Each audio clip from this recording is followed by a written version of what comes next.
Alors bonjour tout le monde, aujourd'hui on va s'intéresser à quelque chose dont on n'entend pas du tout parler en France. Alors je sais pas si c'est pour une question de normes ou quoi, mais c'est vraiment un chauffe-eau instantané. Mais quand je dis instantané, c'est qu'en 2 ou 3 secondes, vous avez la température voulue. Donc je vais vous expliquer un petit peu les avantages et les inconvénients de ce système. Alors déjà là il n'est pas dans sa configuration finale, parce qu'on n'a pas le droit d'être aussi proche d'un volume de douche avec un appareil électrique. Donc on sera obligé de l'avoir l'appareil au moins à 1,50 m ou 2 mètres de distance. Je me souviens plus exactement de la norme.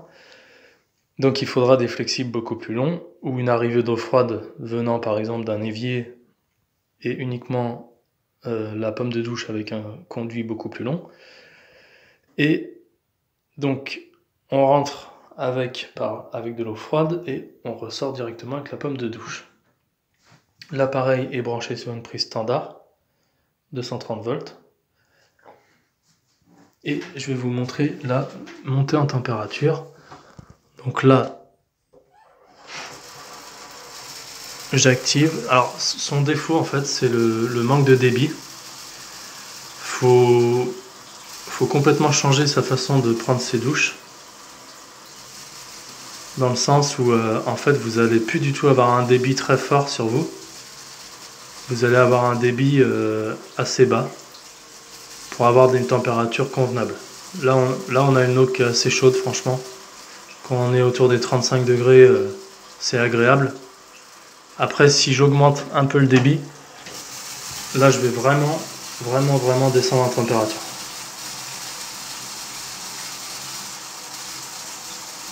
Vous voyez, on est passé en dessous des 30 degrés. Donc l'appareil quand il chauffe, il a un petit voyant bleu. Et quand je le coupe, le voyant s'éteint. Donc en fait voilà, ce qu'il faut se dire, c'est qu'un ballon d'eau chaude qui consomme 2000 watts va se consommer pendant 4 ou 5 heures par jour. Ce système qui consomme 3000 watts va consommer le temps de votre douche. Et c'est tout l'avantage de ce système, c'est que si vous faites du coup un calcul de consommation, c'est très simple à comprendre. Si vous faites 20 minutes de douche, déjà c'est pas mal, mais si vous prenez une douche de 20 minutes avec 3000 watts et que vous prenez une douche de 20 minutes avec un ballon d'eau chaude qui chauffe au minimum 3 heures par jour,